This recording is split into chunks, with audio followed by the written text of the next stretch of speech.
Hey, it's Aaron from GameEnthus.com, and today I'm taking a look at Studies in Sorcery from Weird Giraffe Games. Studies in Sorcery is a 1 to 4 player pressure luck set collection game where you are students who are trying to finish their master's degrees in the dark arts by acquiring resources to finish spells to hopefully become valedictorian. Whoever has the most points wins. But to gather those resources, sometimes you're just acquiring things and making purchases, or doing less favorable things like digging up someone's grave. Let's look inside the box. Okay, so this is what a 2-player setup might look like. Each player would start off with a $5 research grant for their thesis. Essentially, if you spend any of it, you spend all of it. So it's probably best to spend all of it. You also, I guess, deal every player 2 of these theses, and then they would pick one. These are essentially hidden objectives. This one is complete 2 projects with 3 different schools. So you have the School of Alchemy, School of Reanimation, School of Sorcery, and then there's some other ones as well. Unfortunately, I made a rather egregious error. When setting up the game, you are supposed to deal each player 2 level 100 spell cards. So you start off with spell cards, which means the $5 grant money you start off with can be used to acquire more, or you can save it.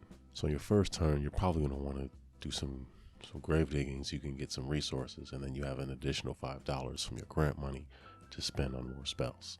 So that would certainly change the flow of everything you're going to see from this point going forward. But I did want to point out that at least for that first phase of the moon, you would start off with a spell card. You give each player 2, they pick one, and the others go to the bottom of the 100 level deck of spells. So just wanted to correct that. I hope that I have. Also, let me mention that this is a prototype, so art and components are not necessarily final. Like, Skelly McCraig here with a leg for an arm for a leg may or may not be coming with the final game, but he's here now, and that's truly what is important. Some resources or cards will give you a plus or minus, so that's what this pile is for.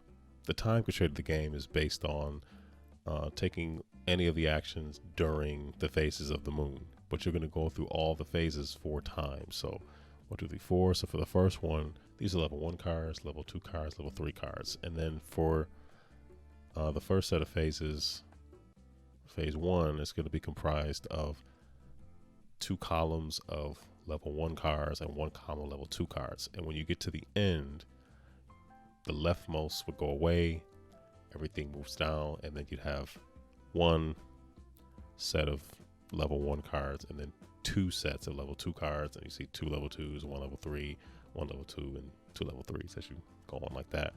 So I was using this as a tracker. And in terms of the phase of the game, be it the dig phase, the commit phase, or the completion phase, you just use this marker through each phase of the moon as well. These are vials and candles, 2 things that you may or may not need to complete your spells. Take a look at a spell card here. So this one is Spectral Sight. So it says look through all grave piles and take any 3 cards, deal 1 card to each pile. So if you want to buy this spell, it's going to cost you $2. It's also going to earn you 2 victory points. This spell requires a candle and then a hand, essentially. Oh, but I did not point out. I'm sorry, the power. So this power here can only be played during the full moon. So when you're in the first action on the full moon, you could take this action. This card here, Unearth, is also a sorcery level 1 card. Requires 2 bones and a worm.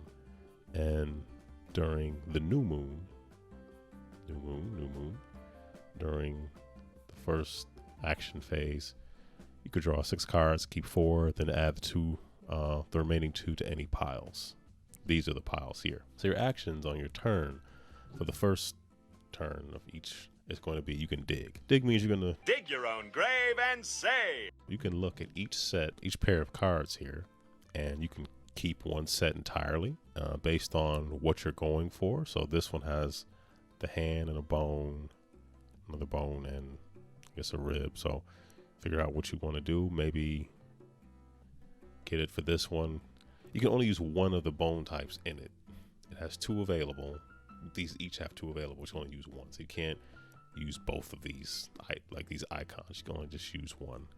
So let's say you didn't want that. You just leave it down, but then you'd also place a 3rd card. It's push your luck in that as you keep moving. Let's say I look at this one. This has a mushroom. It's a mandrake, but it has a mushroom and a hand and a bone. Let's say I didn't want that either. I put that down. I'd have to add a card to it. And let's say I still didn't want this either. I'd have to put it down, add a card to it. If I've looked through all of the piles, I didn't want anything there, at that point, I could take a vial or a candle for free. Normally, they're $2. Basically, for potentially helping your opponents, you can get one of these for free. That's one of the actions you can take during this phase. You also can buy, which is probably what you're going to be doing on your first turn during the first quarter. Just makes sense. So every player would have $5 which to spend. So you're probably going to want to spend that to get some spells in front of you that you can work towards. When you buy a spell, it does not mean you've completed it. You just bought it. So I could essentially buy these 3. That totals $5. I could buy those 3 if I wanted to. And then I have something to start with. Buying. I already explained buying, how you can, these are the dollar amounts. You start off with $5. But also the cards you have at monetary value. So these cards are essentially $3. So they're either one of these per card towards a spell, or I can basically put them in the discard and use the funds to buy vial, candles, or more spells to work towards. So that's the buying. So cramming means you can commit up to 2 cards to one of your projects. So Spectral Sight, let's say Spectral Sight was one of my projects. I have these 2 cards in front of me. I could commit this one because it takes care of the requirement for the bone hand. I can't do anything with this one because that's not a requirement of that spell. You can commit up to 2, meaning if you have multiple spells in front of you, you can take up to 2 cards you have and put them anywhere on projects you have in front of you. There are some cards that let you put up to 3. That's this phase here, actually. Commit is a phase. Commit is an action in and of itself. So during the commit phase, you can commit 2 cards towards projects. However, if you're still in the first phase of a turn, you can do what's called cramming. You can commit up to 2 cards for your project. So potentially, if you have a lot of cards, you could get 4 things out in 1 quarter, because instead of digging or buying, you're cramming, which means you can basically take the commit action, which normally comes afterwards, and just do an extra set of committed. You can basically do a commitment prior to the committing part of the turn, if that makes sense. I probably over-explained it. Also, during this phase, you can take any action that's applicable that's on one of your completed projects. So I could not do the Spectral Shift Power, which is to look through all the gray piles, take any 3, and then deal 1 card to each pile.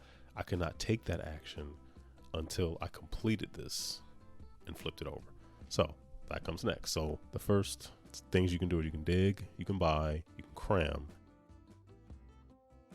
After that comes the commitment phase, which you're committing cards, resources to projects. After that comes the complete any project phase. Some projects have an action that you can take upon completion. It'll say on the card. So like this one, the Soul Cage says, when you complete a project, not including this one, you may return one of the committed non-stock cards to your hand instead of discarding it. So that means if you, whatever resource you use outside of these, you could just keep with you, keep it in your hand. Pretty useful. Those are all the things you're going to do in each phase of the moon. You get to do that 4 times in each section of the game. So one, you just go through the whole thing up to 4 times. So it's sort of a doomsday clock. Like you really are trying to maximize all those turns by getting those resources you need, cramming when you have to in order to complete stuff to get points. That's how you get points. So you only get points by completing stuff. And then some cards are weird and have resources that have pluses. Like this is a perfect example. The Mismatched Bone. It's only worth $1, but using the skull, I guess the ribs of the hand, would give you minus a point for that project. These are not cumulative. You can only use one of these at a time anyway. So it can never be like -3. It could be -1 at most, because you can only use one of these icons. But then the bone here does not have a -1. So if you use this card for this icon here, you don't lose any points. Some cards give you a plus, like this one, this fossil. If you use the skull, it'll give you a +1 on a finished project. And then things like the rings and jewelry and stuff like that are worth $5. If there's no spells you need for those things, it's really nice that you can sell them to buy more spells or more stock items like vials or candles. So solo works similarly to multiplayer, except you can kind of have a bot removing cards from the piles, or you can just go for a score. All right, let me just run you through a turn here. So $5. So I actually would, if I was that player, pick up 3 spells. Okay, that's something to work on. These 3 spells are worth $5. So then this would just go away. This player can go, and they'd probably be wise to do the same. No point spending $3 for that if it's only worth 2 points, but this one does have an ability. It says, after a neighbor completes a buy action, take a free stock card. Sure, it's $3, it's only 2 points, but if this can save you $2 from buying vials or candles, that's pretty clutch. I do like this one though. This one is Crawling Claw. Uncomplete this project to complete a project that is missing 1 material. I had that used against me by my youngest child. I was proud of her, but perturbed at the same time. I'll take this one. Transfiguration. During the commit step, you may discard any number of cards to take that many free stock cards. So you could dump a card to get one of these. It's pretty useful. So they're working towards these 2. They're working towards this. And that was the first turn. So now we're on to the committing. No one has anything. They can't commit. So now I'm trying to get these resources in order to complete these spells. So let's start digging. 2 mushrooms. I don't even need a mushroom. So I'm just going to put that down. So I didn't want those, so I need to add a card. I can definitely use the bone. No mushroom, though. The bone in the hand come in handy, but I can always sell the mushroom to buy in another round, to buy a vial or a candle. So I'll just take that. And now it's this player's turn. You got to look at all of them. Can't use any of this, but this is worth $5. So the question is, you're in a tight time schedule. Once you go through all this, phase 1 is over. So is it worth it for the money? I don't know. Create another mushroom. This is useful. So I take this. Oh, gotta add one to that one too. So gotta add that. And now we are in the committing part of the committing phase. I'll put that there. They can't do anything with that one, so it's gonna stick around. And this player is gonna put this here and put this here. So they have 2 out of the 3 things they need. You have the worm and the rib. All I need is a vial, and this one is complete. And I can use this ability as my action in the first turn, in the first phase, instead of digging, buying, or cramming. So you gotta make sure it's worth it.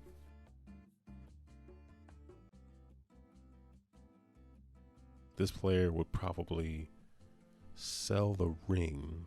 Literally nothing with a ring. These cards are gonna go away. We're gonna shift down. Nothing with a ring out. So may as well sell this for a vial. So I have a vial now, and I have 1 left. Oop, if I can pick it up, a 3rd card, another spell. You can see them all. There we go. Could take on another spell. And that's their turn. So now, committing. So now I would probably commit this up here. All I'm missing is a worm for this one, and this player would commit the vial. So now this spell, so we committed, and now we're in the completion phase. So this has been completed. So I'll just put this back here and put that there. Now I can do the trans configurations. I'd flip this over.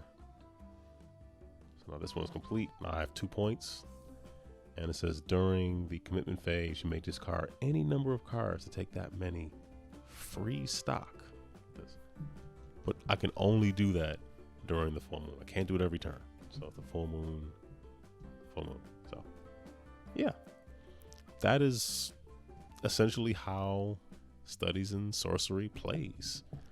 You are pushing your luck on trying to gather resources, and when you do that, you're potentially helping your opponent by putting down more resources for them to take that they can either use or sell to buy more spells or more stock items like vials or candles. But just for completion's sake, once you got to the end of the new moon here, you then transition over to 2, in which the leftmost pile go away.